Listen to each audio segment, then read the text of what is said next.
just want to scoot that one out and I'll scoot this one Yeah. over. Is that okay for you? Oh yeah, of course. How many are there? He's a hot one? No, it's 28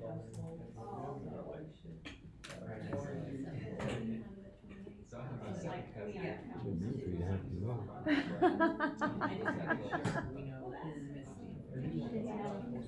Disrupt the whole room there. No, not at all. Not even in the slightest.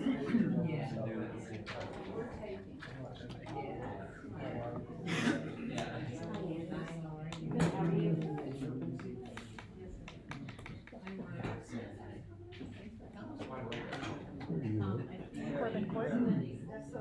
Corbin Court? That's on the opposite side of me. Where do you I live? live in Elko. Oh yeah, absolutely. It's right on the opposite side. Mhm. We'll probably see each other after, in the winter time with the, With all the leaves gone? Yeah. Yep. here, I'll let you take notes.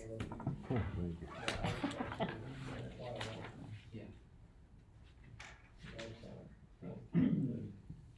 You want me to try it again?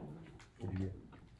We'll go ahead and get started here. It's right at 7 o'clock. I want to start by thanking everyone for coming. My name is Scott Torvald. I'm the city engineer with the city of Westerville.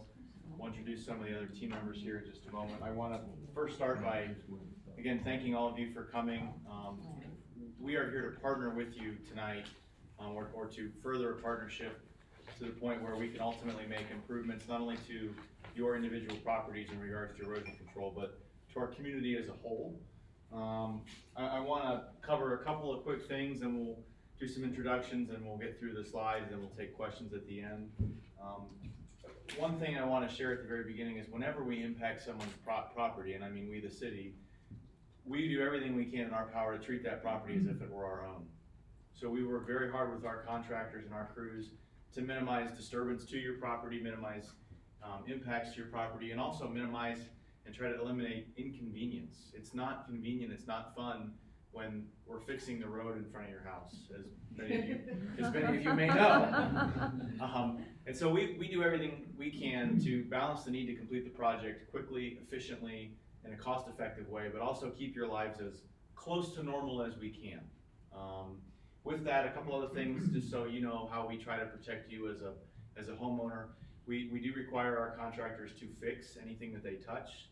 So be it they damage a sidewalk panel, they dig a hole in your yard, they're required to fix that sidewalk panel, they're required to restore the turf. We also have a 1-year warranty on all of our projects, so that means that we're not just gonna fix that sidewalk panel and then walk away, you're on your own. We actually will come back in about 10 or 11 months after we accept the project. We walk the entire job and we look for things that our contractor fixed to make sure that they're still fixed, that sidewalk panel hasn't cracked, that grass didn't die. So we have a 1-year warranty, and anything that we find that the contractor didn't properly fix the first time, they have to come back at their cost and fix for us and you as a homeowner again. So just wanted to kind of share that just to make sure you know that we're going to work very hard if we are able to advance this project to minimize impacts, disturbances, and really kind of leave you in a much better position than you are now. Again, we're going to treat this as if it were our backyards and our swing sets, our fence, our area where we want to recreate and play outside with our kids and our families. So one of the goals for tonight is that you leave here with some clarity on the proposed improvements and that we answer as many questions as we can for you. I will add up front, there may be questions that we can't answer tonight, or you may have some very specific questions. If that's the case, let us know. We will absolutely make ourselves as city staff available to meet with you at your house, to look at your backyards, to look at the plans, kind of see how you would be impacted. And we can do that as early as this week or next if we need to. We can do that several months from now. We have had meetings with residents very early in the morning. I've done a 6 a.m. before. No, thank you. If we need to do it, we'll make it happen. Rob volunteers for that, right, Rob? We've done them. I've done them as late as 10 p.m. I've done them on Saturdays and Sundays. So if we need to, we will find time that works for both an appropriate staff member and yourself to have a meeting to discuss that on site. I would be remiss if I didn't recognize the steering committee, your neighbors, who have really taken the bull by the horns here. I have been in public works for over 12 years. I have never seen this type of effort before, and I really want to recognize them and really give them some appreciation. Ann and Cassie and Robin and Tom is not here, but Dave is, so the 5 of them, a little round of applause. I mean, reason that there's still a project being considered right now. So all the credit in the world to them. So again, please hold all your questions to the end. There are slips of paper on the table. As we go through the presentation, if you think of a question, just quickly jot it down. We'll pass those up at the end. I will reread the questions, and then Dr. Bob and I will do our best to answer them. And again, we're going to go over all the general questions, and then if there are some site-specific questions to your backyard, we can handle that in a small group one-on-one later, or even at a future date, later this week, next month. So with that, again, I'm Scott from the city. Dr. Bob Hawley from Sustainable Streams is here. Rob Beckstead, he's one of our project managers. And then in the back, also from the city, Sophia Lanza. She handles a lot of special project coordination and communication for us. And then also on Dr. Bob's team, but not able to join us tonight, is Nora Korth. So let's just go over some quick background for a couple slides, and then we'll let Dr. Bob kind of share the specifics with you. Some of this may be old to those of you who are very familiar. If you're a newer resident or hadn't had a chance to attend a meeting, this should be some good background. Several years ago, the city, in partnership with Franklin Soil and Water, conducted a study in large part on the Spring Run watershed. The watershed in total is close to 5,000 acres. And there's about 2,400 acres that are upstream of this particular project site. So we conducted a study of that entire corridor, and that study came back with a number of recommendations, including specific locations of bank stabilization, stream restoration, planting some riparian buffer to help stabilize and control and minimize stream erosion. This area was one of the ones specifically called out in the study for some attention. As you can see, there are some significant areas of stream bank erosion. There's been some artificial armoring placed, which can help, but not usually that great. There's been limited riparian buffer, and a lot of the trees are getting undermined. They're getting impacted by the erosion. Yeah. One other piece of information to point out, on the existing plat associated with all of the properties, there is an existing water course easement, and you can read here for yourself, but basically as the owner of the property, you are responsible for maintenance and the prevention of erosion for the portion of the stream bank that is impacting your property. On the map here, what you see in the shaded, hashed magenta color, that's the location of the existing easement, and then what you see in the dark blue, that is the 100-year floodplain. So that's everywhere we would expect to see water during an extreme event. And now they don't quite overlap, and that's just due to changes in the stream over the course of time. But you can see large portions of the backyards already impacted by the existing easement and also by the existing floodplain. Some of the priorities or goals for this project, as we understand from you, the community, the homeowners, include leaving the stream where it is, the continuous bank protection, doing everything we can to minimize or eliminate reduced tree removal, installing riffles in in-stream or bank structures, that's okay. We'll get to the conservation easement, backyard-friendly conservation easement at the very end. We actually have a sample easement that we've used on other projects here within the last 12 months that we'll share with you. You can take home a copy tonight just to kind of see what a sample easement might look like. The project will have little to no impact on flooding or the volume of water coming to the stream. Dr. Bob's going to touch on that as a part of his slides tonight. And understanding that, again, the watershed or detention basin water quantity controls are not included in the scope of this project. The project will have a number of benefits though, including the reduction of future stream bank erosion risk, enhancing the bank strength and shade via regeneration. If the easements are executed and we do have a project, the city will ultimately take on the ownership, not necessarily the ownership, but the maintenance obligations for the bank. So you as an individual property owner would get some relief from that. And again, we would be providing the better water quality and stream habitat. We don't have this problem here, fortunately, but this is not a flood control project. Those are, I don't know where this picture is from. That's Northern Kentucky. Okay, so here's somebody's mailbox. Obviously, they got a little bit of an issue there. Fortunately, we don't have that type of flooding here, but this project will not be doing anything to minimize the volume of water in the creek or in the channel as it goes through the backyard. So with that, I'm gonna turn it over to Dr. Bob. He's gonna go through some specifics for the locations targeted. I'll do some try to cover some frequently asked questions that we may expect at the end. And then again, as you have your questions, pass them up and we'll get to those here at the end of the presentation. Thank you, Scott. Good evening, everyone. Thanks for giving up your evening and coming to hear about the concepts.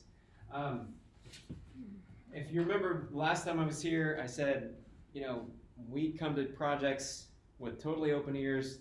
I have, this is not my stream. This is your stream, right? So I want to hear what your constraints are, what your goals are, and make sure that we're doing everything we can to maximize those goals and meet your constraints. And so we're going to go through kind of reach by reach what we propose in terms of the new concepts.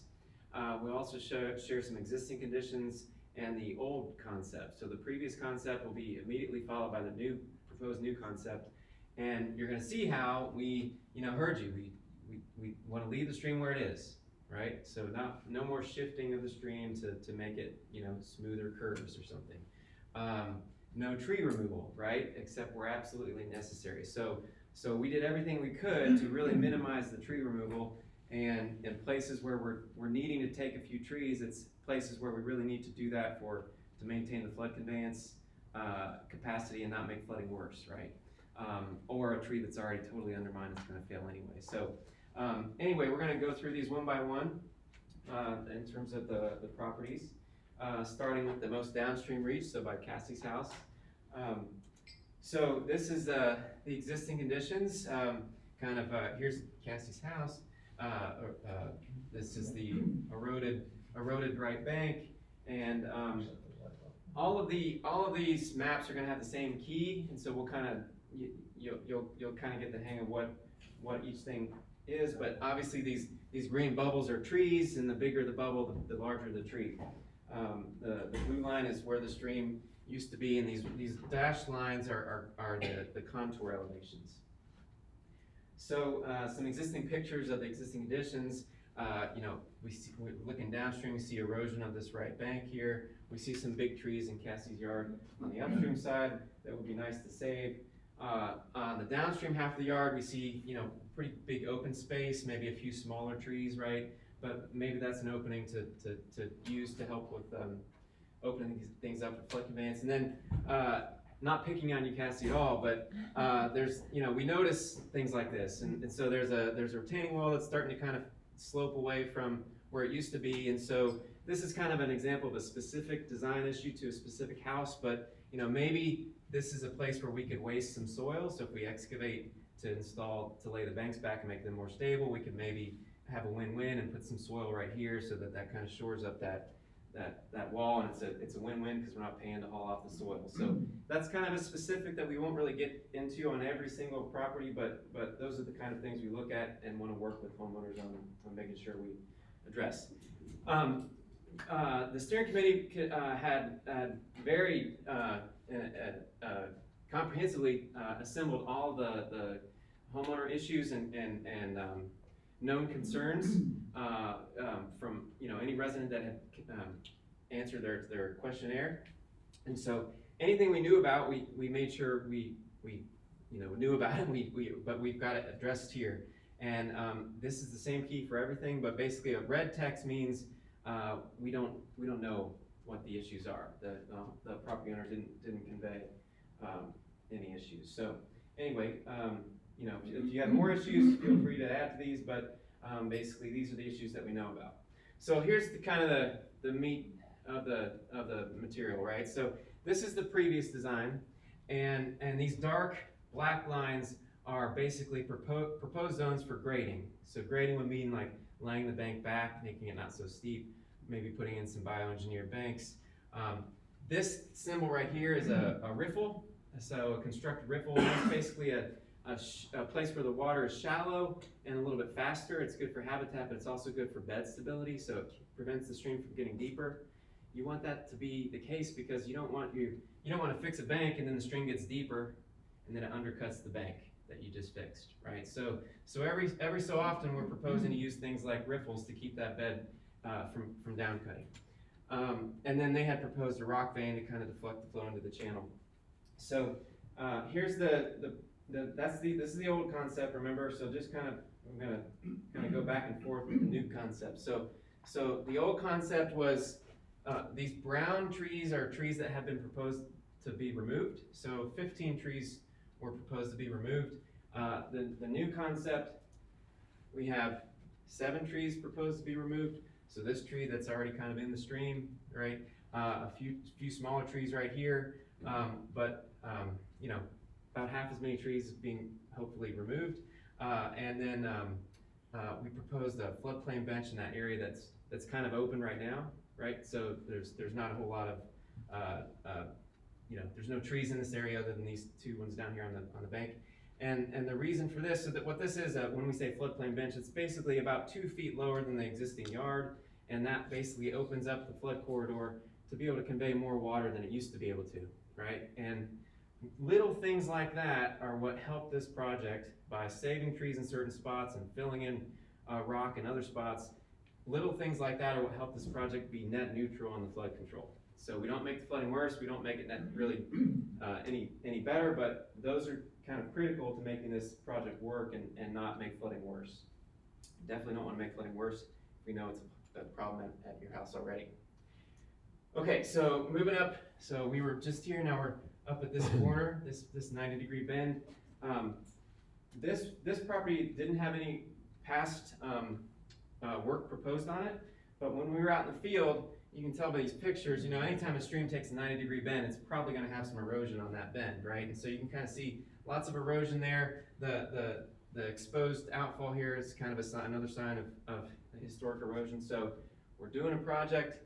The folks that live here didn't really know about these issues. It's kind of hard to see the stream from their house because they're way up kind of on the hill behind it. But, you know, we're there. It makes sense to go ahead and stabilize that with some bioengineered bank armoring. And so there was no old concept, but again, just kind of filling out from the toe of that slope with some bioengineered boulder toe and live stakes, and then a few trees would need to be removed to accommodate that. Moving upstream, this is Ann's house, 990 Corbin, and across the properties across the way from her. So existing conditions. Near vertical bank at Ann's house, right close to the fence. Some really large trees on the opposite bank, and then a storm sewer outfall that's got some erosion around it. Here's some pictures. So Ann's bank and her fence, you can see that's a pretty terrible bank in terms of stability and loading sediment to the stream. And then the really large trees on the left bank looking downstream, and then a storm sewer. And another exposed pipe that kind of suggests, you know, the bank used to be a lot farther out, and you know, it's obviously gotten wider. And then some trees in the channel. And so, you know, here are the concerns we knew about, and here's the old concept. So the old concept proposed. So this is where the stream used to be, or it is today, right? The black lines are where they proposed to put the stream. So they had proposed to straighten the stream and basically get it off of Ann's bank. And take out those 2 large trees right there, and so we heard you all loud and clear that was not a good solution. So those trees are no longer being removed, kind of filling out from Ann's bank with bioengineered boulder toe, and you know, leaving those trees alone. So that's Ann's property, and of course your neighbor's property as well across the stream. Moving upstream, we've got a kind of tight S-curve here, with some existing armoring and definitely some erosion. Oh, and I forgot to point out, basically an island in the middle of the channel with a tree that's sort of like catching a lot of debris and causing some backup and some you know, flow constrictions. Here's some pictures. You see some erosion around the outfall. Here's some of the banks. Kind of a steep bank with some armoring, and you kind of get a different view. This bank could probably use a little bit more vegetation, for example. You know, concerns that we knew about. And then here's the old design, which was proposing to make that curve a lot gentler, right? and a whole lot of trees being removed, about 10 trees being removed. And the new design proposes removal of 4 trees and just keeping the stream where it is, right? So it's still a pretty terrible S-curve, but we're able to bioengineer these banks with some boulder toe and some live stakes to make them stable in the current alignment. And then opening up the channel at that island, getting rid of the island and that debris jam, that really helps with flood conveyance and helping us stay net neutral on flood control. Moving up further upstream, we're kind of in the middle of the reach now at 100 Nicole Court. Another near 90-degree bend, some existing armoring. Here's some this is that 90-degree bend. Again, streams, when they get 90 degrees, it's probably not good for bank erosion. And we didn't really have any input from these property owners. So if you know one of the property owners and they have concerns, let us know. Here's the old design. So the old design proposed a much gentler plan form and basically taking out all of these trees along this floodplain right here. And so that's 16 trees removed, and the proposed concept is just 5 trees removed. So basically leaving the stream where it is, and just laying back this left bank in order to fill out from this right bank a little bit. So taking out some of the trees along the bank, but leaving all these trees back here in the floodplain. Okay, moving further upstream, 901 Helenhurst. Here's our existing conditions. Some storm sewer outfalls that have some potential erosion around them. Some of the banks on this reach look pretty good, and so we really wouldn't propose to do anything on that. It's a nice gentle bank with lots of good tree root stabilization. Some erosion through here, and kind of you can tell where the tree is, and lots of exposed roots. Some retaining walls, some armoring, and a stormwater outfall. And some erosion on the left bank, kind of looking downstream. There's another picture of that storm sewer outfall, and another one on the opposite bank. Specific concerns, a lot of it were unknown, but we did see 901 Helenhurst impacted by creek erosion, and so the previous design really kind of straightened the stream through here. So the blue is where it is today, and that they had proposed to kind of shift it to the, to the west, and that was going to take about 11 trees needing to be removed, and the proposed concept is just 4 trees being removed. So basically keeping the stream where it is, bioengineered bank armoring, and So which one is that specifically? Are the trees on the Helenhurst side or the Heathcliff side? So this is On the each Heathcliff side. side, and this is the Helenhurst side. Yeah, 'cause that's our house. And then any specific questions about these, we can just, after we get through the general questions, we can pull your slide back up and talk about it specifically. So now we're all the way upstream at the very top of the project, 892 Mike Court. When we were in the field, we got to meet the property owner here, and we learned about this tree. It was really sentimental. It was planted with their daughter, so whatever you do, don't touch that tree, right? But there's also a drain tile that's basically what the existing condition is. The outside bank is eroding, the inside bank is depositing, and that deposition is basically covering up their drain tile. So anyway, here's some pictures. There's that outside right bank that's getting erosion. And the inside bank, this is the deposition that's getting colonized with vegetation, which is all good in terms of stability, but the drain tile has to be dug out. And so the input was, it'd be great to kind of move this bank back to where it was so that it can be, the drain tile can flow freely. And there's another view of that right bank with kind of some erosion there. And so lots of input. Not going to go through them one by one, but we heard you. And so here's the previous concept. It was 7 trees removed and basically just doing work on the right bank if you're looking downstream. So this is the Mike Court side, and not doing any work on the Kristen Court side.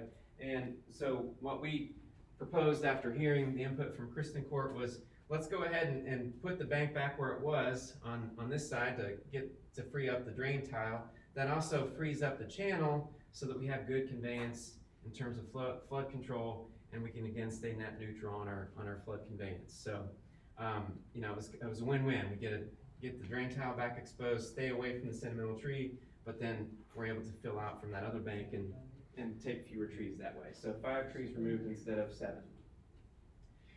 So, again, civil engineer, have to wear my public safety hat. We know there's flood concerns through this corridor. We cannot make the flooding worse, right? We have to, you know, by not taking out this tree, you know, we're pinching down the channel, filling out the rock from this side. We've got to make sure we're opening up the stream enough to be able to accommodate the flood flows and not make flooding worse, right? And so these concepts collectively are basically the best of the best in terms of not making flooding worse and minimizing tree loss, right? So any tree that we had to quote unquote take in this concept is because we had to open things up enough to get the flood flows conveyed through there without making things worse for folks like Cassie who already flood, right? So I'm going to show you some graphs, but basically the take-home message is that there's pretty much no changes to the flood conveyance. So there's about 1/4 inch to 1/2 inch of net reduction in the water surface between the 1 and the 100-year event. So in all reality, like, you can't even see 1/4 inch drop in the water. I mean, that's not even a wave. That's not even a ripple on the surface, right? So, but the good news is that means we're definitely not making it worse, right? So that's kind of the take home, and these are very consistent with the FEMA flood limits that, you know, we do see that, you know, some houses that report frequent flooding are, you know, that's consistent with our model. So here's the 100-year water surface. The red is the existing stream bed, the blue is the proposed stream bed, the red dashed line is the existing water surface, and the blue is the proposed water surface. And you'll notice up here, you can't really tell a difference between the red dashed line and the blue dashed line. There's very little. This is the 100-year event. It's basically 1/4 inch improvement, which again is negligible. Don't even call it an improvement. Here's the 10-year event. So it has a 1 in 10 chance of happening any given year. And we see very, very little difference in the water surface between the existing and the proposed. And then the 1 year, so this one, you know, this is what we get every year. We do see some benefits, you know, again, maybe 1/2 inch here or there. Down at Cassie's house where we're opening up the floodway, you know, here where we're kind of getting rid of that bottleneck with the tree and the island, and then upstream at the very top where we're kind of opening up the left bank to make access to the drain tile and you know, filling out a little bit from the right. So we do see, you know, some, you know, positive signs on the flood conveyance, but again, the take-home message is it's negligible. It's not going to take a house that flooded every year and make them not flood every year, right? It's not going to do that, right? But it's not going to make it worse. And so again, really trying to surgically thread the needle here in terms of how many trees can we take while still making sure we're not making flooding worse. So preliminary cost estimate of our new concept is coming in at about $575,000.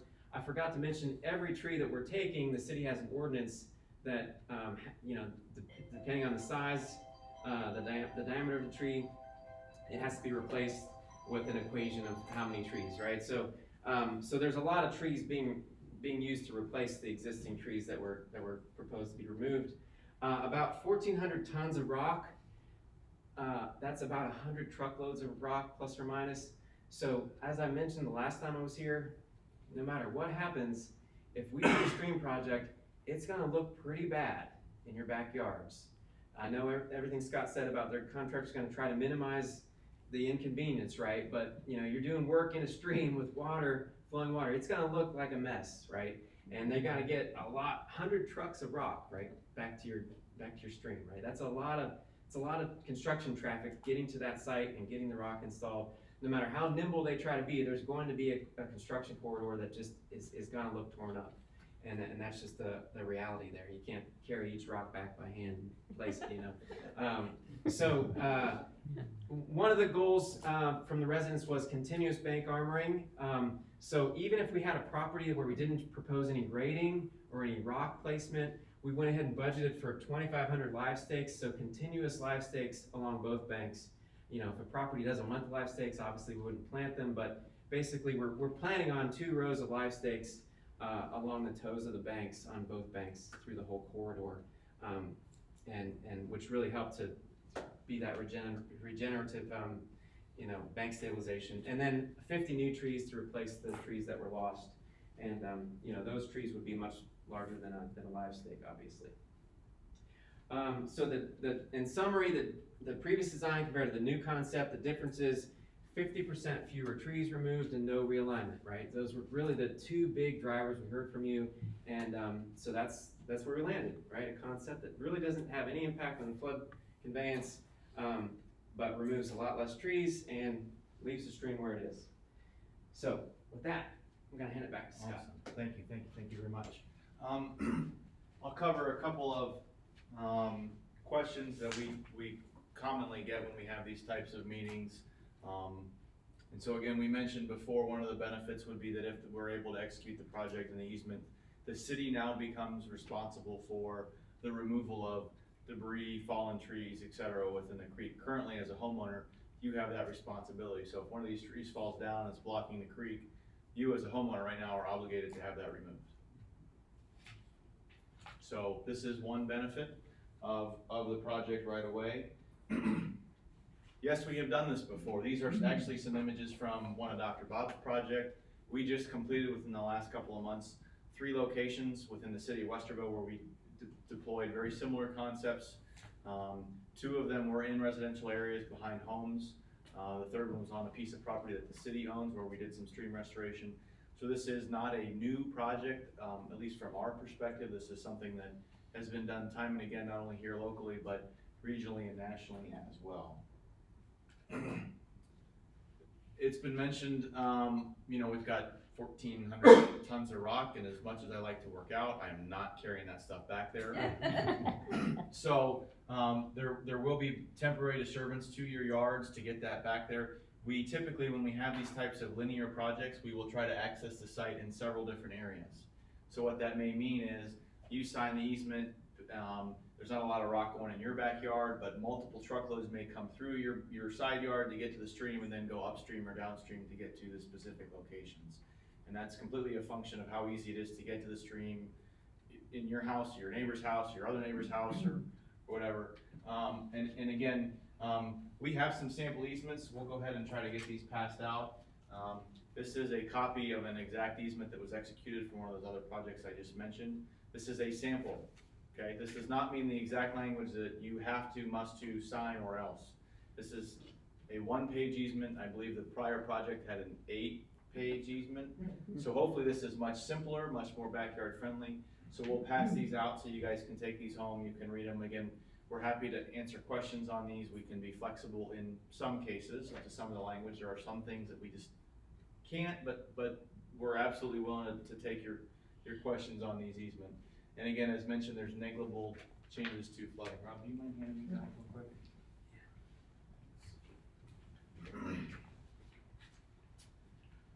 Schedule. So what's next? So let's walk through a schedule.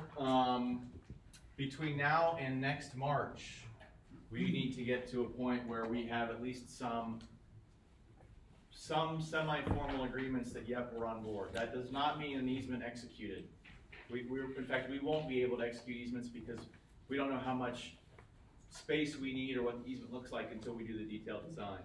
But by next March, we need to have enough consensus from the group to go forward. That ideally means almost all 28 homeowners. If there are some locations where you and your neighbors all sign up and agree, we can split this project up or phase it. The reason March is important is that we do our capital improvement budgeting here at the city of Westerville in April. So April of 2019, we selected and budgeted projects for next year. So the ship has sailed for us to do anything in terms of next year's design or construction. So my goal is that by March of 2020, we've got enough people on board. I can go to the city manager's office and city council and say, hey, this Spring Grove project, we think we've got enough people on board to move forward. We would then, in April of 2020, budget money for design in 2021. We would take approximately 15 months to finalize the design and to begin the easement acquisition process. That puts us towards bidding the project in late 22 again. So we're gonna design it in 21. We would budget to build it in 23. That gives us 2 years to finalize the design and obtain easements. I would get construction funding in 23, assuming, again, everything is moving forward, and then we would build it in 23. The one little note, there are some federal regulations about tree removal. We are only permitted to remove trees between October and March, or end of October, November 1st and March. So we would be working really hard to have a contractor on board in January or February of 23 so we can cut all the trees down right away. Otherwise, we have to wait until November to remove any trees. So that's the schedule. I think we're ready for questions. There's contact info. Hopefully you signed in. There is contact info. Handouts up here for both city staff and the steering committee. I know some of my business cards are up there. And with that, I think we'll try to collect some of the written questions, and we'll cover general questions, and then again, if there's some specific questions, we'll. Read my writing. Yeah. Lights turned back on. Yes. Your writing is much better than mine. Ask Rob. Questions? Good morning. Oh. And if you're still writing or you think of something, we can go over that later. Actually, these two are very similar. Question on, has the construction corridor or corridors been determined yet? If so, where is it? And what is the proposed conservation easement width? The images that you saw are preliminary. They're roughed in. I would not expect any significant changes in terms of 10 or 20 feet, but we are not far enough along yet to be able to tell you that, okay, it is exactly here as opposed to here or here. And the same with the easement width. That's gonna vary by location. Again, what you saw on the screen are approximate. Once we get into detailed design, we would be able to give you exacts. And I realize we're in a chicken or the egg situation where you may say, I'm comfortable giving an easement as long as it's only 15 feet wide. The best I can tell you right now is, well, it's about 15 feet or 10 feet or 22 feet or whatever the number is. So I realize we're in a chicken and the egg, but again, we can meet with you on site individually. We can walk your backyard and approximate, hey, the easement's gonna be roughly in this area. Can I ask a follow-up question? Absolutely. No, go ahead. We're on the side, go ahead. As far as an easement, is it easement for construction, or is it easement for the homeowner not touching that part of the property once the easement is established? Good question. So what he's asking is there one easement that covers everything? Or what I would expect is that we would obtain a permanent easement over where the stream is ultimately gonna be and what the city's gonna be responsible for in maintenance. We would then ask you as a homeowner to give us, typically we use a right of entry, and that's where you as a property owner sign and say, okay, the city has permission to come onto my property to do work, and we would define the work. And that gives us property outside, or rights to access the property outside of that defined easement width. And that way, if we're trying to grade and tie into some point, we can work on both sides, even though we're out of the easement, you've given us written permission to do so. So in construction, sometimes that's known as a temporary easement, and it would only be for the purposes of the project. They have a limited duration, so it's not forever and ever like a permanent easement. We would write it for either a calendar duration or specifically whatever time we need to accomplish the work, and then it goes away. So I think that answers your Okay, I didn't read this, but I'm guessing it says within this easement, the homeowner can't go in there and modify it or mow it or cut. I don't have any anything. with me. I think you're generally limited on modifications and things like that. That's correct. And that easement would only cover the areas where the permanent easement, the right of entry would be used for the areas that we need for construction access. And once we're done, there's no easement on that, and you may do as you wish with that area in the temporary or the right of entry area. Question. So those easements, I'll clarify a little bit, those easements are written to leave it in a natural state. So, don't cut the grass, leave all the wildlife grow, leave the trees grow up, leave the weeds grow up. Yeah, this easement here. Yeah. Yeah.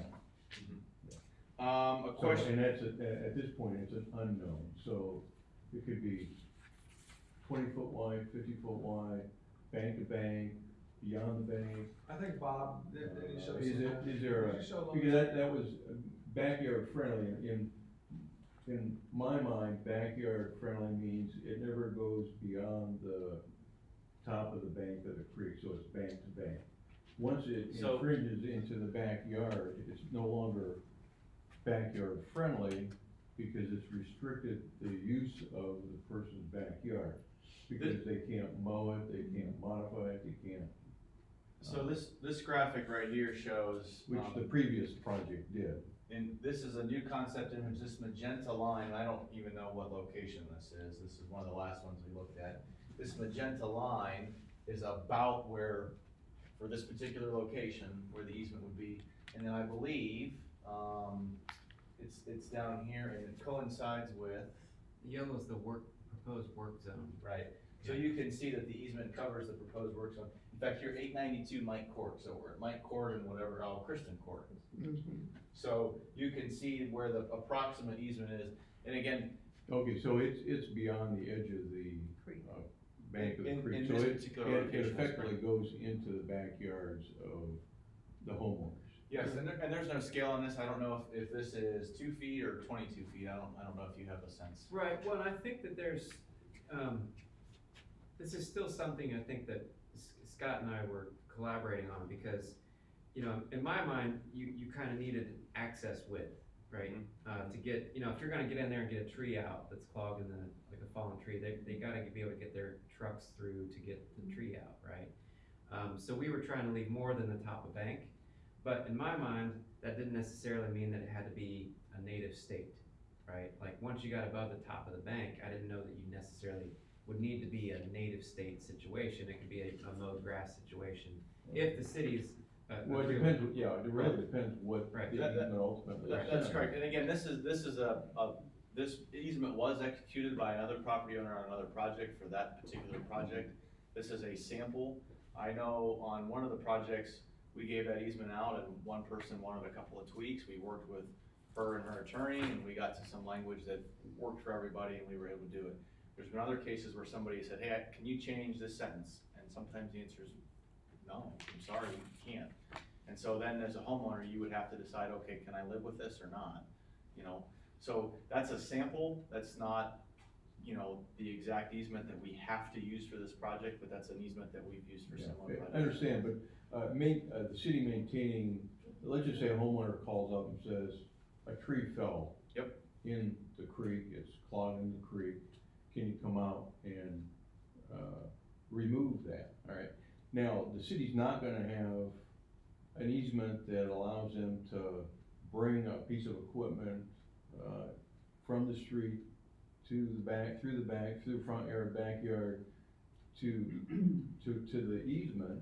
Once they're in the easement, they're okay, but the homeowner's still gonna have to give them permission to go, and that's probably what this says, this basically gives them permission to go back and take care of it. Yes. Yeah, But the city's always been very good at notifying them, okay, well, they're not gonna come across and Well, take something out of the creek if the homeowner doesn't ask them to do that. especially okay? if you live here and the tree's right here, we're gonna knock on the door, hey, can we come through your yard to Yeah. do our work? So there's a part. But my sense is if the backyard friendly easement is bank to bank, and the tree falls inside that bank to bank easement, then the city's gonna maintain it and remove it because it's within that easement. Now, if the easement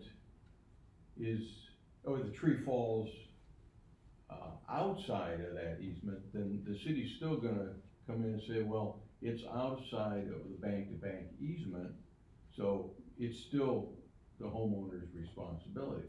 Now, going a step further, let's just say the easement's 20 foot into the backyard of the homeowner. That gives the homeowner a little bit more protection for the city coming in and taking care of a fallen tree.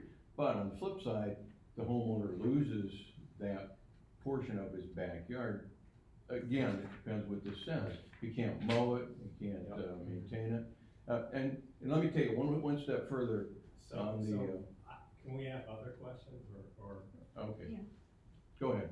So, and again, In my opinion, the easement is the one thing that, one of many things, but the biggest thing that killed the first project, because for a lot of people, it was, don't take any of my backyard, I'm not gonna take it. and Yeah. we can talk with individuals about specific easement concerns, Okay. because again, we've done these projects where one neighbor wants us to go this way with the easement and the other neighbor wants to go the other way, so we can talk Yeah, offline. take my neighbor's yard, not my yard. Question for Dr. Bob, what is bioengineered bank? Yeah, so, great question. So a lot of those pictures at the very end, when we said frequently asked questions has been done successfully before. Bioengineered bank means a lot of things, but in general, it doesn't just mean a concrete, gabion basket or concrete wall. It's some combination of some hard armoring like rock, like at the toe of the bank there, and then some natural vegetation to also resist erosion. And basically we're trying to minimize flood changes, right? So we can't really put too many things out into the stream because that just kind of exacerbates flooding, right? So we can't use a lot of J-hooks and other things. But the bioengineered bank basically protects the bank and minimizes the increases to the flooding. And eventually those live stakes green up and you see the rocks even less. But basically every property is specifically designed. So like on Ann's bank, for example, it's a really tall bank. The taller the bank, the steeper the bank, the more rock you need. It's just a fact. Like the rocks aren't as strong and as stable if they're stacked on top of each other really high and the bank angle is really steep. So you just need more rock and in some cases even bigger rock, right?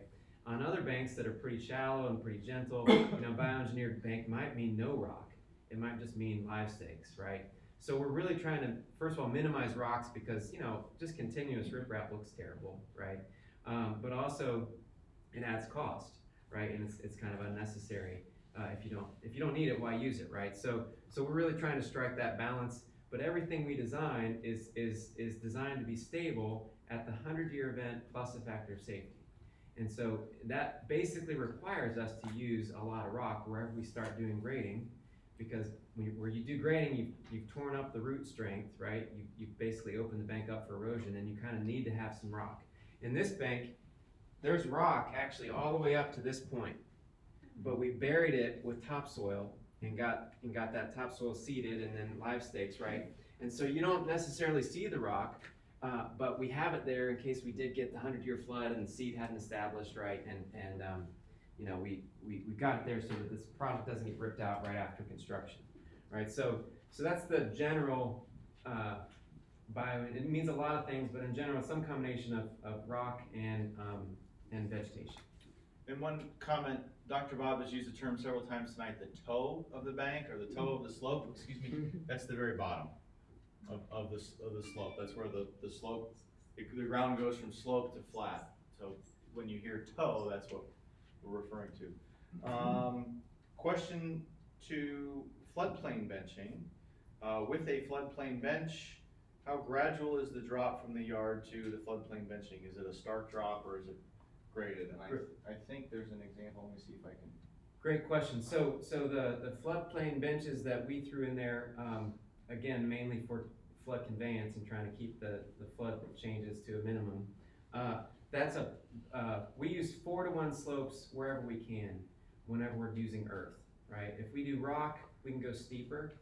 But if you're using earth, it's 4-to-1. So that means 4 feet this way and 1 foot down. So that's a totally safe, walkable, mowable slope.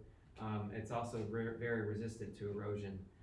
So that's at the very few places where we use the floodplain bench. It would be like a 4-to-1. We will be posting these slides online within the next day or so. So we'll make sure that you guys can find those. And I'll point out, I don't know what the scale is, but these black lines that are the contours, they're 1-foot contours. That's right. So this is at an elevation, this is 1 foot higher, this is another foot higher, another foot higher. The closer those lines are together, the steeper the slope. The farther apart they are, the flatter the slope. So that's just something so that you guys know when you see this, when you see these, in this particular case, these dark lines, when they're very, very close together, that indicates a very steep slope. Yeah, and we tried to kind of strike the balance of, you know, where we're using rock, we tried to go a little steeper so that you don't have, you know, feet and feet and feet of exposed rock, right? So we go a little bit steeper. Say we need 3 feet of rock at a certain bank, right? 3 feet high. Well, 2 to 1, that's only 6 feet wide, you know. 4 to 1, that's 12 feet wide. That's a lot of rock to look at, right? So where we're using rock toe, we tend to be like 2.5 to 1 or so. And where we switch to vegetation, you know, it's nice to be 4 to 1. It's really nice to be 4 to 1 everywhere, so you can safely walk up the bank. But this is so tight, we just can't. You can't have those perfect 4 to 1 banks and not take out trees. So this is kind of the compromise. And again, I know this is a prior design, but you can see these black lines are closer together, and then this fourth one is a little farther apart. So that means that the slope from here to here is a little bit flatter than it is in here. When you remove the trees, Mhm. do you also take the stump out, or do you leave the stump to hold that bank? And in most cases, you're removing the stumps so that we can, you know, basically where we're taking the trees is where we are regrading the bank. So, and we're gonna be placing rocks at the toe of the bank. So in order to be able to put those rocks in there, we're taking the roots out so that, you know, because eventually if you don't take the roots out, they'll decay. Yeah. And then your rocks could collapse, right? Sure. In general, we like to leave as many trees, as many roots as we can. But, you know, we gotta have a robust solution, right? The last thing you want is someone tore up your backyard and the project failed, right? So our reputation is this thing is going to work, right? So we're using a lot of rock, even if it's buried, and you know, in some cases that means we have to take out the trees in order to fit the rock in. I have Frank, and I thought I saw someone in the back. Yes, sir. I just have a question about the benches. This is, the benches that are created from adding material rather than excavating. In this case, there's just, I think it's just one bench at Cassie's yard. And basically imagine her yard is this high, right? And the No, stream. I meant right next door to her. Okay, Yeah. so imagine her yard is this high and the stream bank is down at the floor. Yeah. A bench would be making the table like half as high, right? So a bench is just cutting down a little bit so that you've got more space for the water to go that's not your house, right? So it's like you've opened up more area for the water to flow, but it's still but we call it bench because it's basically vegetated and not rock. All right, don't judge my second grade art skills. So the current stream looks like that, right? So if I'm standing in the stream looking downstream, with a bench, we would come in here and cut this piece out to help convey the flood water, and then tie it back in further back. Can you kind of see what I'm talking about?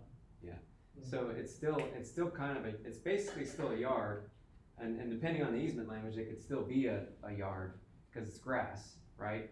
But it's during big floods, it's going to convey flow, right? And it's going to convey flow more efficiently than the previous yard's elevation because it's deeper, right? So that's the idea of the bench. We just gave the water more space to get out. Yeah, more volume, but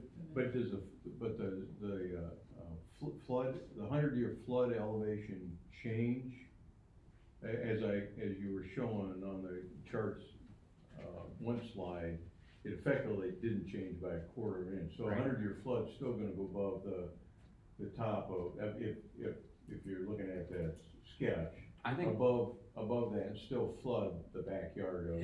in reality, I think it's still going to flood Cassie's Yeah, house, yeah, still her gonna. basement, Yeah. right? And that's just There's no way of doing that other than her Right. building a dike, around her, you know, an That's it, embankment. I'm building a moat. Well, Yeah. we actually, There you go. you know, to your point, I mean, we actually looked She has at, to get above that flood elevation. If she doesn't get the ground above that flood elevation, the water's gonna flow into her, right. her backyard. So imagine we got parts of the stream where you've got a tree here, right? And you can't take the tree down and you need to put rock here, right? We've just sort of taken a little bit of the space away for the flow. Yeah, So by doing this at Cassie's yard, we have overcompensated for the places where we got a really important tree on one bank and we still need to put rock at the other bank, right? So the net is, we have, you know, no net increase in flooding. And so not just at Cassie's Yard, but other places where we're laying the bank back a little bit, right? Those very surgical, you know, here we need to open it up a little bit, here we need to open it up a little bit, here we gotta get around this tree. That amount of, you know, tailored design is really the key to making it negligible flood changes, right? So if we don't do this, and if we don't lay the bank back in certain spots, then we would see a rise in the water surface, and we just can't. You know, I can't stamp a plan set that does that because, you know, many people are already at risk of flooding, so I can't make it worse, right? What storm events, cause the water in the stream to go above the top of the bank? 1, 3, 5, any idea? I think When you ran your, you all would know more than I would. well, we don't know what the event is, Yeah. so. A lot of I mean, it rains, but Yeah, again, we don't a lot know. of rain. I can't look out there and say it's a 3-year event. Yeah, Oh, yeah. But when you're modeling it, Yeah. you model, you get so many inches of rain in a certain amount of time, and it tells you what the elevation of that Right. water's gonna be at that storm event. so this is Cassie's house, and, at Cassie's house, it's about, so this is 870, and the water surface is at 876, so it's about 6 feet deep. I think the banks are not 6 feet tall, so that means the 1-year storm is already out of the banks at Okay. Cassie's house. But at some other people's houses, maybe it's not so bad, right? Like, so at this house at 963 Elk Cliff, you know, we're at 874, the water surface is at 878, almost 879, so it's only about 5 feet deep, right? Relative to the bed of the stream. If the bank was 5 feet tall, it would still be inside the banks, the 1-year event. I don't know what the bank height is at that property per se. But, you know, some of those banks are really shallow. Okay, Yeah. these are the beds, so this is at the low of the. Yeah, this is the bottom of the Okay, stream. so you don't have the top of the bank elevations on this, but if you were to plot that, then we could instantly see, at what storm events the water goes above Right. and goes into our And that was backyard. outside the scope of this current Okay, work, all right. yeah. But you could do that, and basically it would, Well, it what would I'm be a saying big is- zigzag line, Yeah. basically. But it would help Cassie, because when she's looking at her backyard, she wants to know, what do I have to do to get above? And The worst again, you case. know, if there's some individual questions, we can get into that with people over the next 6 months as we meet. Yes, sir. So I know you said that, you know, dealing with the, floodplain stuff is beyond the scope of this project. So I'm asking a more general question about the city of Westerville. And there's 2,200 acres or Mhm. something you said, kind of north of this. Is the city thinking about, alternative street designs or beyond rain barrels, because we got a rain barrel, but, for parking lots, or how to long-term Yes. deal with those problems? We are. In fact, many of you may have noticed that Spring Road is being reconstructed south of you. With that project, we're actually over-designing and installing underground, under the pavement, stormwater retention. You've noticed those big holes? Yeah. So those are big giant underground swimming pools.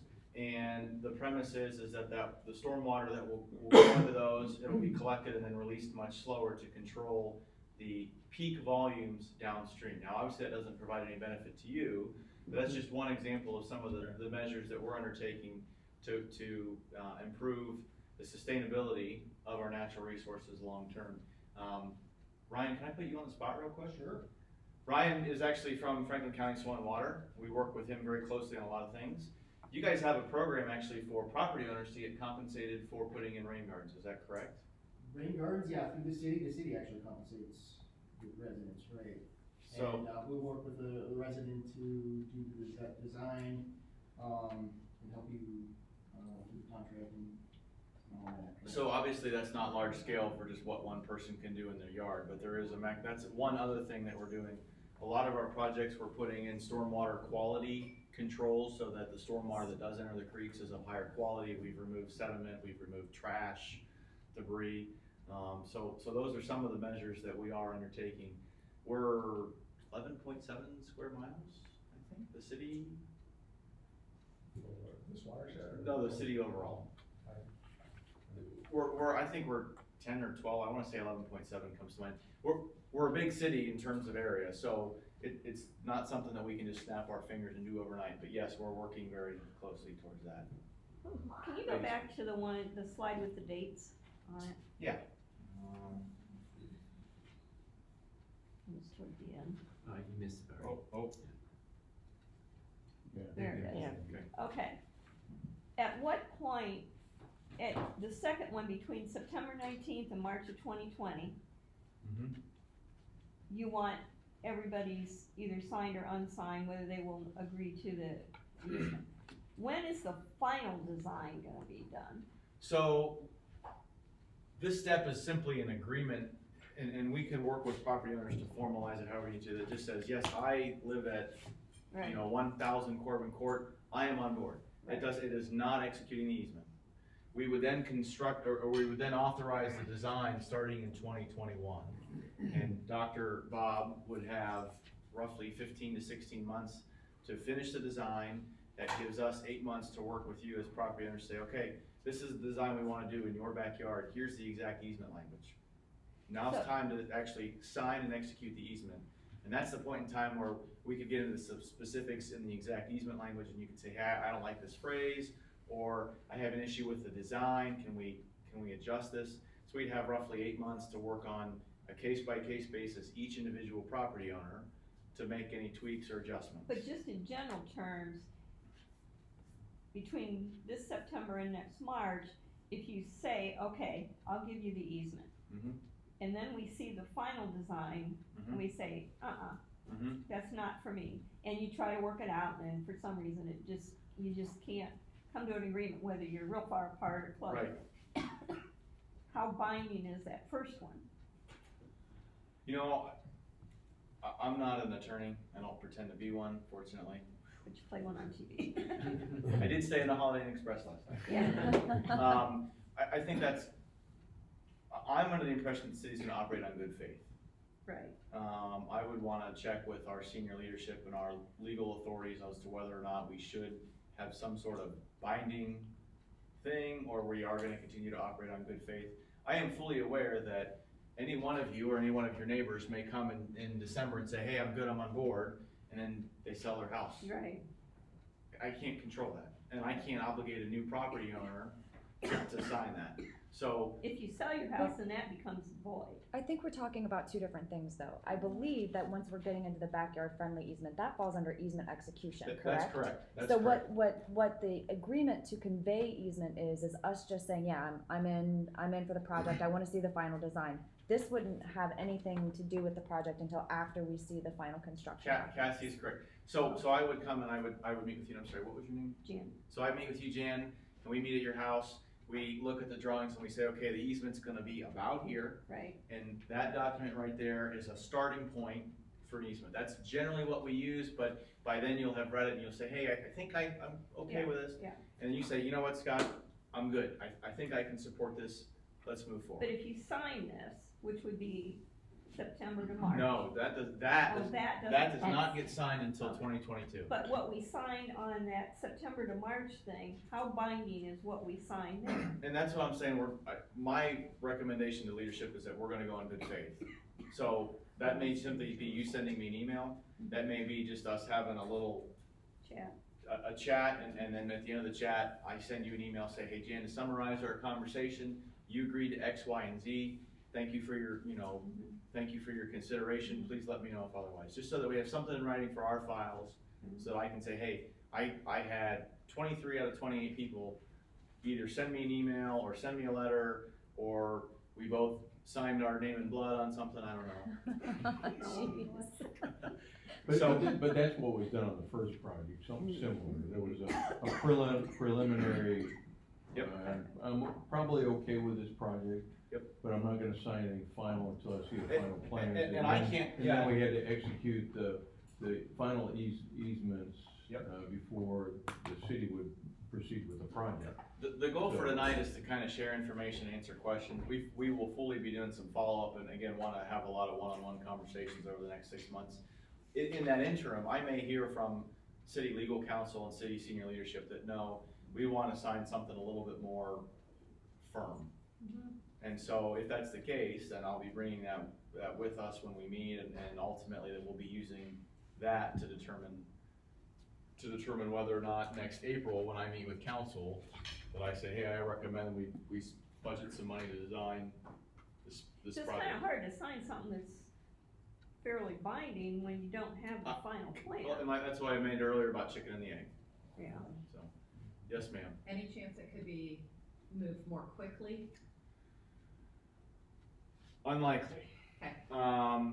We currently get, in the neighborhood of $400,000 to $500,000, through this year, I got $400,000 to $500,000 a year on average for construction, or for any sort of design and construction. The construction on this project alone is closer to $600,000. Council has authorized me to, move closer to $700,000 a year in stormwater costs. But again, if this project is gonna cost roughly $700,000 in total to design and build, that's a whole year. I have 2 locations where the roadway floods when it rains, and that's an immediate safety issue. I mean, to the point where police and fire can't get through. So I've got some of those issues that are also very, very high priority. And again, I don't have any opportunity to get design money for next year. The earliest I can get design money is 2021. And then I don't wanna try to do all the design, get all the easements signed, and be ready to go in 2022. That's just too fast. That's too much room for error. There's gonna be too much pressure. I'm gonna be showing up at your door and I'm gonna say, ma'am, you got a week. Yeah. Versus, hey, here I am, we've got 6-7 months to think about this, to go back and forth. We have had cases where people have said, hey, I am an attorney, or I work with attorneys, or I have a personal attorney, I'd like them to review the easement. And so I wanna give time so that we don't have a gun to our head. I'm just asking because in our neighborhood alone, almost every week there's a new house on the market. True. And my fear is that there's all this, yeah, we're in, and then all those houses sell. Cause I don't wanna pay for the school taxes, I don't wanna pay the city taxes, I don't want this, I don't want that, I wanna downsize, whatever your reason is for moving. And I'm just wondering, like 4.5 years is a long time before it's done, and a lot of people are gonna move in that time. Well, I think it's good that the recession's about to happen, right? Yeah, I mean. Kidding, totally kidding. I would solve it. Right.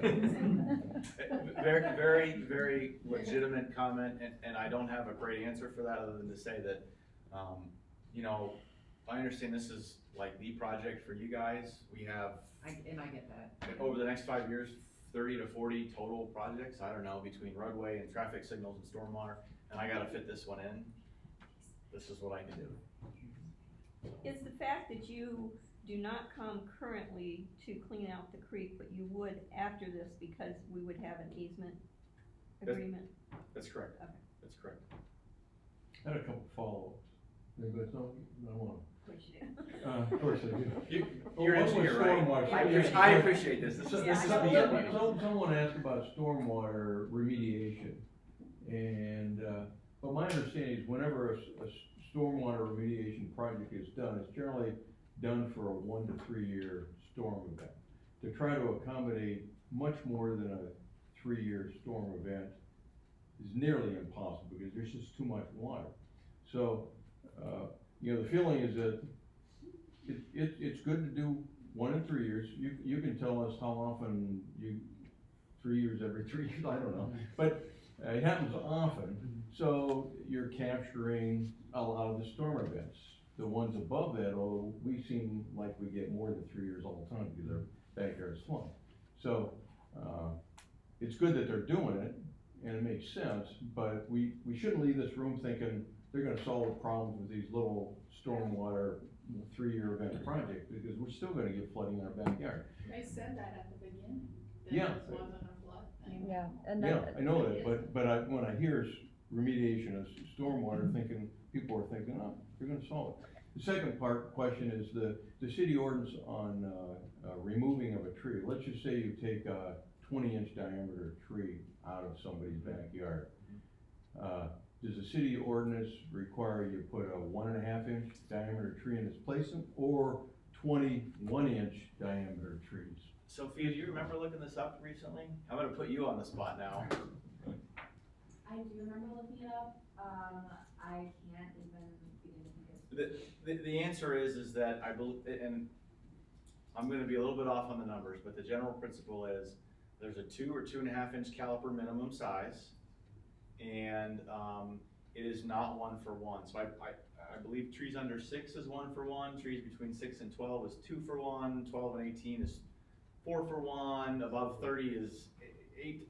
There's a schedule or a chart, for lack of a better word. Am I close on that? I mean, Rob. Okay, so somebody has It's a, a 3-inch caliber tree that needs to be replaced, that's our current zoning code. I know our city forester actually doesn't like the 3-inch caliber. Because It's they too don't- big, because he likes the smaller ones, they grow faster. They are easier to establish and they grow faster, the smaller trees are, yeah. I don't know what the ratio is, like if it's, yes, if it's larger 50-inch tree, then we have to plant more 3-inch caliber. It is not a 1 for 1 or inch for inch. It's again, there's a standard 2 to 3 inch size. And then again, trees under 12 is 1 to 1 or 2 to 1. Trees between 12 and 18 or 24 is 3 to 1 or 4. In my experience, they give you a list of trees with the size, like other trees are a little different than evergreen. That's correct. Like that. That's correct. So they give you a list of trees for you to choose from, and the size, the caliper is next to it. Yep. Or it could be So down. you do have some choice in what goes in. Oh, absolutely. And in fact, what we have done in the past is that we recognize, especially on a project like this, if we remove a tree from here, we might not be able to put it back. So Right. we'll work with you. I think our preference would be that they generally go in the easement, but there are cases where, hey, the easement is completely full of existing trees and rock, and we need to plant trees. Do you want one over there in the side of your yard?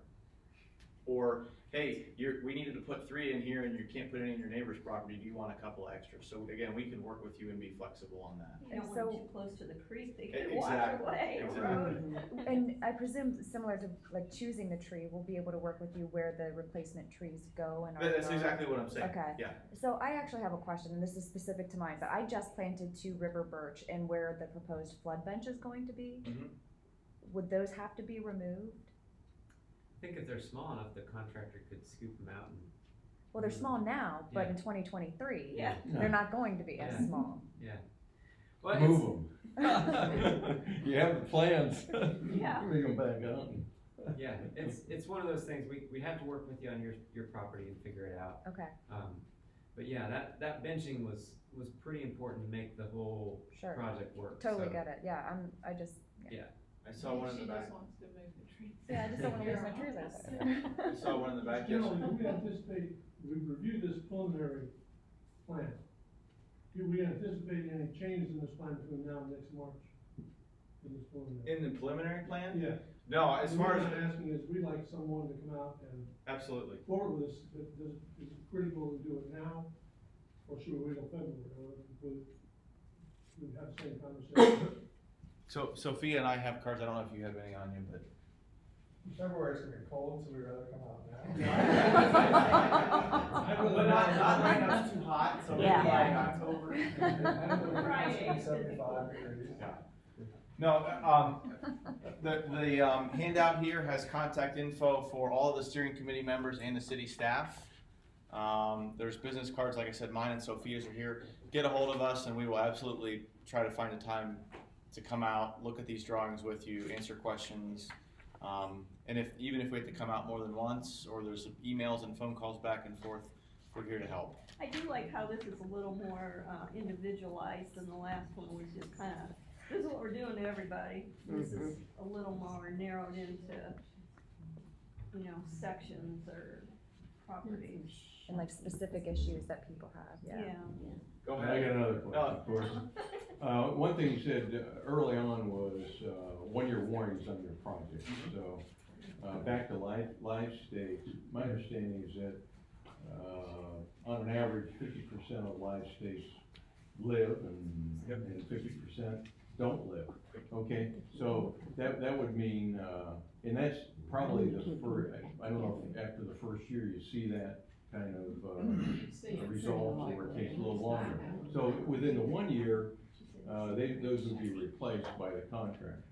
Beyond that, let's just say a homeowner would start seeing more I don't know that we would even make them replace it. We plant those knowing some are gonna die, so Okay. we will overplant, and as long as a certain percentage lives, we're just gonna leave Oh, it. okay, all With right. one of the projects we did recently, we anticipated 50%, and we planted this spring, and we've still got 80 or 90% of them looking amazing, Yes. and so we're probably good there. Now, again, Okay. we've still got 6 months to go or whatever, but Yeah, I think they were planting in February, these live stakes, and they're like 6 feet tall now, some of them, Oh, so they're going too They tall. grow really fast. Yes. All right. Yeah. What is that, willow? Is it willow? There's willow and then there's dogwood, you know, the dogwood tree, there's Yeah. a smaller shrub that you can live stake and it has pretty white flowers just like the tree. There's about 6 species, that you can do for live stakes, there's a couple willows and, Do homeowners have a choice on that, or does it sort of where you're putting them, because it's shady or sunny, or that you Yeah. guys would make that call? they're all the same to me in terms of bank strength and, I mean, if, Okay. you know, there's a few, I mean, there's a little bit of cost variability in there, but it's not gonna break the project. in theory, yeah, we can work with you. I'd wanna pull in our arborists. We have a number of certified arborists on staff, one of whom is designated as the city arborist. And so we work very closely with him on any sort of tree issue. We have a couple of landscape architects on staff as well, so we would pull some of those experts in to But assist. some of those areas might be more sunny than others, some Yeah. more shady. I have a brown thumb, whatever the opposite of a green Yeah. thumb is, so. Yeah, she's got the green. Dr. Hawley, can you, explain the difference between the work you've done to this point, which I understand to be desktop modeling, and then what the next step is, should we move forward? Yeah, so, one of the reasons this took a while, I mean, other than getting schedules together, was we really had to dial in the flood modeling. I mean, we're really trying to like, okay, we knew this tree was critical last time, so how can we make this work and keep this tree, this single tree, right? So we did, I don't wanna say hundreds, but we did definitely dozens and dozens of iterations of, let's try to limit the grading here and see what the flood modeling does. So it was a lot more than just back to the napkin, I think this will work, right? Because when we got flooding concerns that are this bad, we just wanna make sure it's gonna work. At this point, like I said, the last time I met with you all, I think we dial in the concept and then I put my pencil down and, you know, I mean, if there's a concept that needs to be tweaked on an individual property, I think, you know, that's something we talk about, but we don't go to design until we know we got a project. I think Dr. Bob is generally done with work on this project until we get to this point.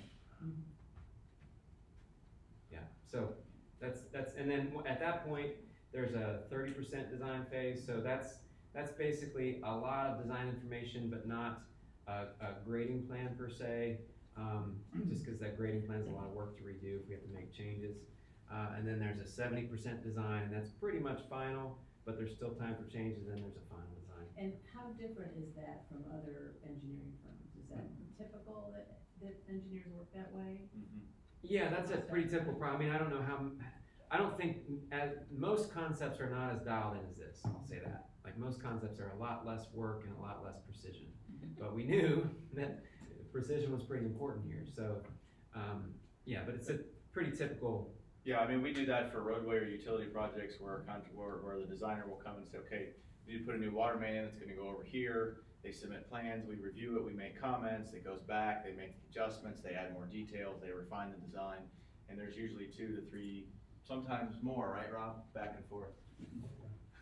I mean, sometimes we'll do a concept with very limited site visits if we have to, right? This was Nora and I literally walking the entire stream, understanding all the issues with those issues in hand, saying what can we do here, what trees can we save, what, you know, and then taking all that back to the office and, you know, putting it in the model and seeing if, you know, what can we actually save, so. I got another one.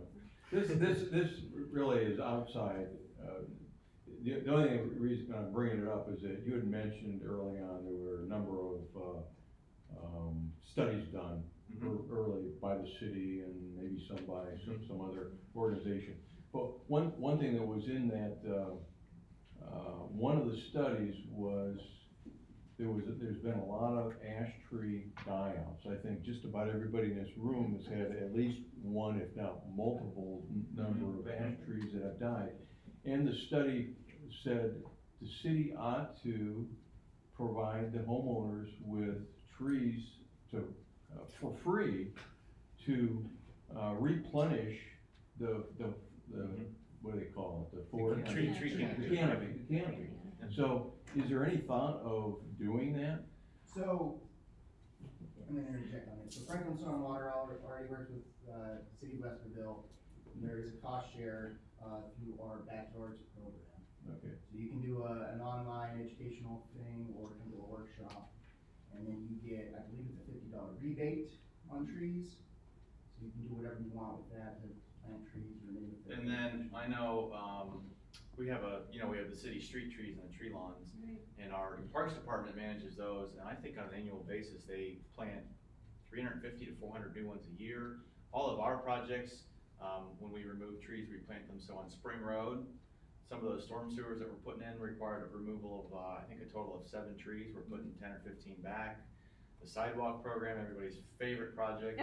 Every time we remove those trees, we work to plant those back. We're doing some street reconstructions, which is actually much more invasive than what we're doing on Nicole Drive right now. We remove trees there, we plant those in accordance with the schedule. A developer comes in and they buy a piece of ground, they clear the trees, and they have their tree requirements to be replaced and or pay a fine, for lack of a better word, and they pay into a tree replacement fund that we use then to replant trees. So I couldn't tell you the exact number per year, but I would be shocked if it were less than 500 new trees a year that just the city plants. Yeah, we're thinking about it, cause our Parks Department recently got, they worked with a local eye doctor or dentist, and they wanna donate a bunch of trees to the city of Westerville. So I don't know if they were saplings, I can't remember, but Matt Hawley or Forrester reached out to me and asked me, where should we put them? And So I know, we told them to put them in the Spring Run watershed. Yeah. and all that. and I know it's not the city's fault that ash trees die, Yeah, right. but, Yeah. you know, And because it was in that one that's on our study, radar. I thought it was a great Definitely. idea. No, that's on our radar. There is money in the budget in every project to replace trees. The other comment, as we're getting to leaf season, our service department tracks annually how many leaves they pick up, and every year it goes up 5 to 10%. And obviously some of that is a function of growth, but some of it is also a function of new trees being planted over time. And just real quick, when we were in the field site designing this, we'd note, oh, well, there's a tree here, but it's a dead ash.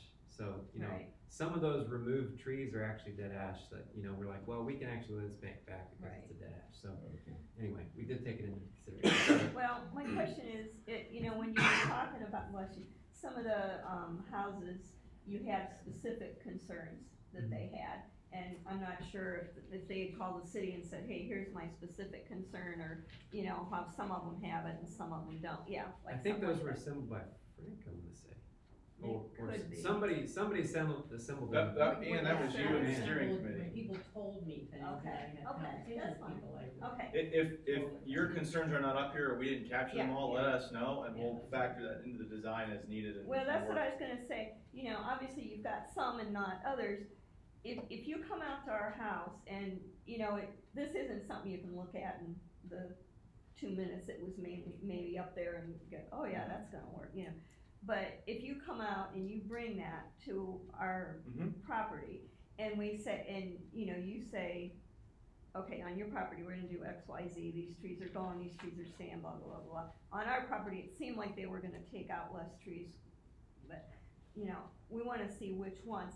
Now, if we, you come out and we've got concerns about certain things, that's when we start kinda working together to try and work something out. Yeah, and that's what I mean by, there may need to be more than one visit. So we may go out to somebody's house and they may say, hey, this is great, I'm good, let's go. Right. Somebody else may say, well, I have some questions and we'll do our best to answer them, but our answer might be, you know what, Cassie, I don't have a good answer, let me call Dr. Bob, I'll follow up with you. And so we may have to come out 2, 3, 4 times, and try to work through things, so. Okay, got it. Are there any other general big picture questions? I know I can stick around. So that's not set in stone, it's got a little bit of flexibility, these. It does, I don't see, and Dr. Bob, you jump in here, I don't see this changing drastically. Right. But on an order of magnitude, 5 to 10%. But as far as trees or, Yeah, we can absolutely work with you, we can Okay. work with you, so. alright, I can stick around for some general questions, I hope Dr. Bob, if you don't mind sticking around for 5 or 10 minutes. If there are no other general questions, thank you all for coming. Please get a hold of us and or look for a letter, kind of a follow-up to try to coordinate. We've got about 6 months to. when will that be on the website, all those pictures? Probably by the end of the week, Okay. Okay, so.